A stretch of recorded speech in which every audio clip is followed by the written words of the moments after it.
باشەنجا لەم بارەوە بەڕاستی سێ پرسیاری سەرەکی هەیە دەمەوێت بەڕێز سوبحی ئۆزگەن سەرۆکی کۆمەڵی حەسکورد ینی حرەکەتی زمانی کوردی لە ئیستانبولەوە وەڵامم بداتەوە بەڕۆنی کاک سوبحی بەیانی بار زۆر سپاس بۆمە دەبوونیت. پرسیاری یەکەم ئەوەیە تاوەکو ئێستا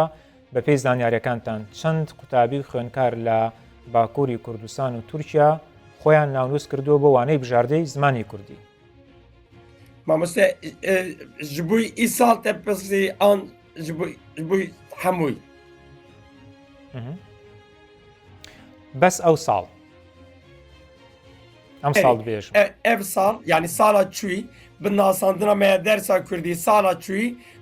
derdorê 6000 xwendevana da dersa Kurdî bijartin û vêgav îsal em tabîkî hewl didin ew hejmar kat zêde bibe sal bi sal zêde dibe lê karî bêjî dibێت hezaran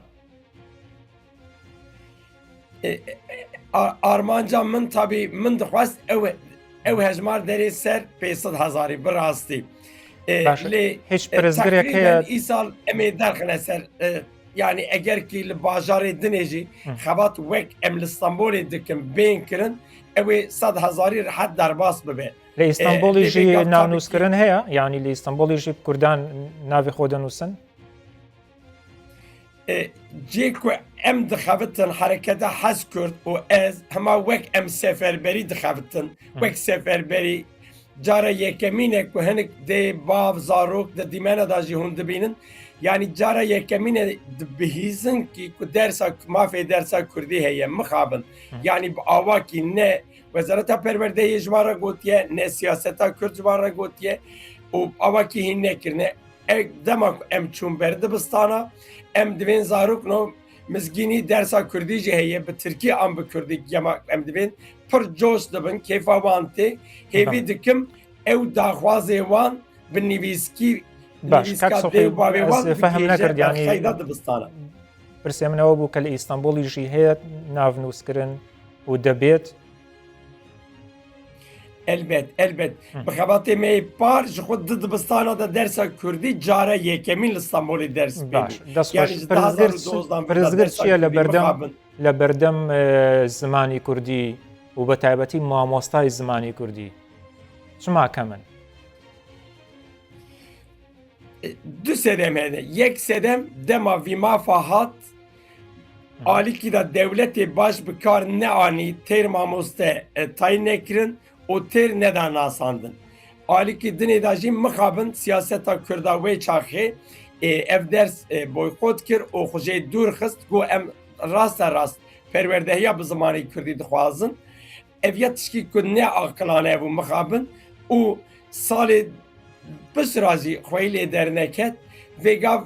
pirskirik tabî ki gelekî zêdenin bürokrasiyê da astengê bendê bürokrasiyê jî pirin em pir hewl didin ez mînakî bivêjim li dibistanekî Stenbolê xwendevana dêw bavê wan xwe gihande me gotin ki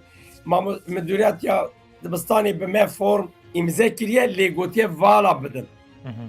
lê me gotiye ki em dixwazin dersa Kurdî bijêrin kê gotiye vala bidin işte ecêbe gotine vala bidin em ê çi dersa bixwazin têda binivîsin ev ji me re got ez bi xwe çûm bi Müdûrê dibistanê re min axivî û Müdûrê dibistanê jî ew üstelik me got ez binê serokê vê komelê me ji bo mafê zimanê Kurdî dixebitim baş şaş bû yani ڕۆ سبەر وەقت مایە یان تەنێ ئەمڕۆیە بانگەوازە کۆمەڵی حەسکورد چییە بۆ کوردان لە تورکیا و باکووری کوردستان بۆ خۆ ناونووسکردن ez wî zû ka bêjim ê berê dibistanê ku form nedan an daxwaza zarokan nekirin qeydê ya tişkî pir girîng e bira formekî nû bistînin binivîsin binêkê eger dîsa form nedan bira daxwaznamekî bişînin ez hesabê xê medya ji vakî rezê par ve bikim îmze bikim bibêjin em ji bo sala were dersa Kurdî kurmancî an zazakî dixwazin ev ya pir girîng e bira herkes bizanbe adinê bangebaziya min herî girîng erê sibê dawî ye me do mil ser hem ser cîmerê hem bi nivîskî ser postaxanê ji Wezareta Perwerdeyê re daxwaz kir me got pirî dibistana form bela nekirine em dixwazin hefteyekî demê dirêj kir eger dirêj nekirin برا انسانی ما ایرو هرن زاری قید بکن برا برا او بانگا وازی ما راگهانی ما سرمدیا جواکی گودار بکن لبریاشیان دیلر و لهچهler yani zaman و زندی زاراوی زندی لبروی kurmanc ca yazkın formüliyet da bu sar resmiyet da biye kurmanc ca bira e-devlet edacı dikarın kaydı bıkın li e-devlet sonra en hindik bira dev bab habik daxwazname dilek çeki bi ve bike kayda mektebi bi ki emji zariye xora dersa kurdit xwazın kijan pole 4 pole 5 pole 6 o pole 7 evana da dikarın daxwaz bıkın o ya ez banga vazi dikim hemû Kurdna em îro pir aktif bixaftin sibê derengê. تمام gelek spas berê Subhî Ozgen serokî Komalê Hezkûr spas kelê İstanbulê legelim bûye.